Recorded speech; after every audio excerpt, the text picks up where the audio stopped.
और काजी फायज ईसा साहब का जो 13 जनवरी वाला फैसला था बल्ले का निशान छीनने वाला, उसको भी गलत करार दिया गया है जजेस की जानिब से। यानी जो 13 जनवरी को काजी फायज ईसा साहब ने बल्ले का निशान पाकिस्तान तहरीक इंसाफ से छीना, वो फैसला गलत था।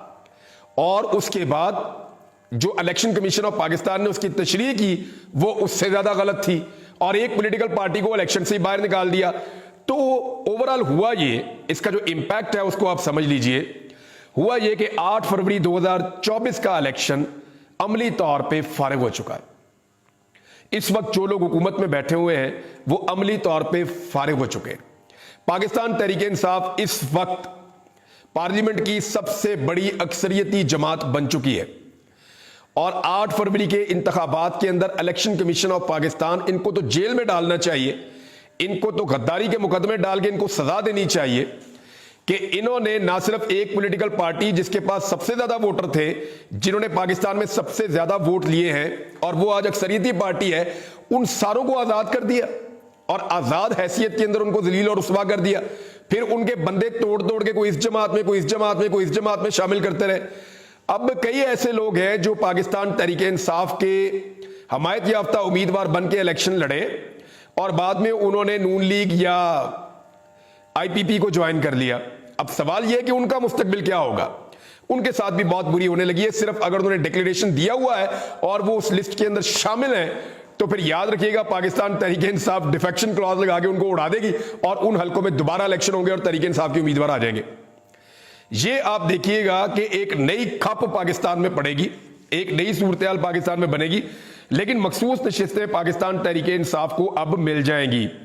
इसमें कुछ मुतालबात सामने आ रहे हैं। एक तो काजी फायद ईसा साहब ने जो फैसला दिया उसके नतीजे में एक पूरा का पूरा इलेक्शन मुतनाज़ हो गया और काजी फायद ईसा साहब अपनी ही कोर्ट की हमायत खो बैठे हैं, वो अकलियत में चले गए हैं। तो ऐसी सूरत में क्या उनको रिजाइन नहीं कर देना चाहिए?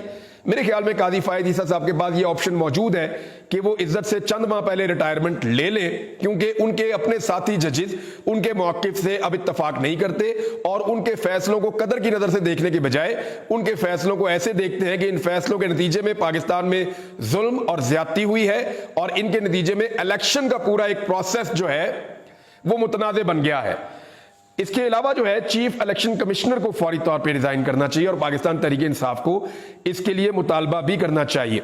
इमरान खान साहब को यह खबर पहुंचाई गई जेल में और ज़राए के मुताबिक जब इमरान खान साहब को यह बताया गया कि जनाब मखसूस नशिस्तों का जो फैसला है वो सुन्नी इत्तेहाद कौंसिल भी नहीं बल्कि पाकिस्तान तहरीक इंसाफ के हक में आ गया है, तो इमरान खान साहब ने उस पर कहा कि अल्लाह अल हक है। ये बात आप अक्सर उनके मुंह से सुनते हैं, कोई पुराना क्लिप निकाल के आप चला भी सकते हैं, सुन भी सकते हैं, लेकिन इमरान खान साहब ने कहा कि अल्लाह अल हक है।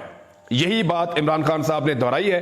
बहरहाल हुआ यह कि पाकिस्तान तहरीक इंसाफ ने यह केस जीत लिया। सलमान अकरम राजा साहब को बहुत ज्यादा मुबारकबाद इसलिए देनी चाहिए कि वो एंड में आए और उन्होंने बांध लिया पूरे निजाम को। वो केस जिसकी किसी को समझ नहीं आ रही थी, उन्होंने लाके इतना सिंप्लीफाई किया और इस तरीके से चीजें सामने रखी। खास तौर पे सलमान अकरम राजा साहब जो आखिरी दिन अपने कागजात लेकर आए और उन्होंने मिसाल देकर साबित किया कि भाई हमारे साथ तो ये जुल्म हो रहा था और काजी साहब के फैसले के नतीजे में ये सारा कुछ हो रहा था और इलेक्शन कमीशन ऐसी ज्यादती कर रहा था, तो बताएं हम फिर कैसे इलेक्शन लड़ते और कैसे इन चीजों को कवर करते।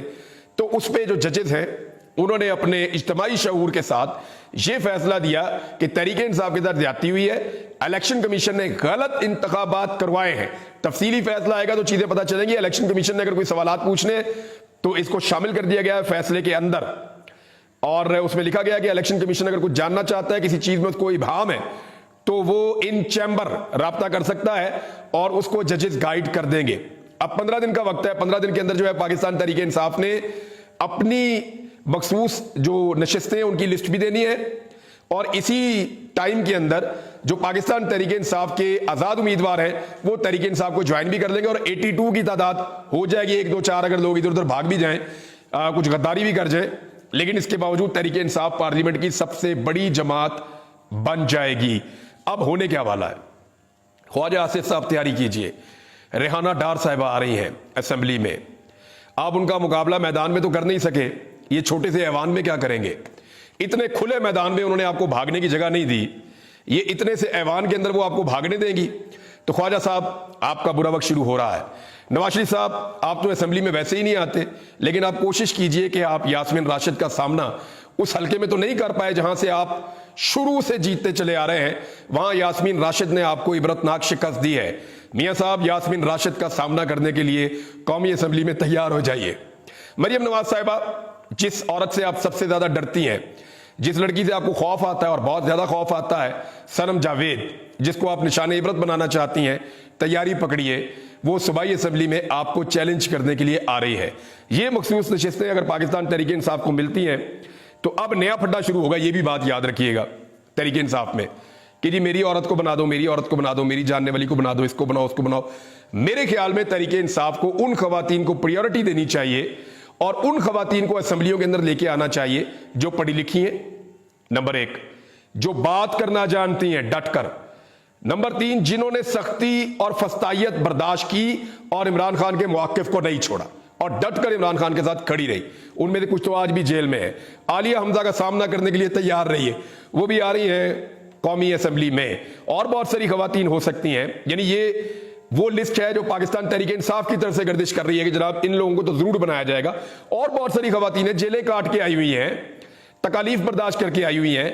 ये बड़ा टफ टाइम मिलने जा रहा है। जिन औरतों ने जेलें काट ली है ना, वो ऐवान के अंदर आकर आपको तिगनी का नाचना चाहेंगी।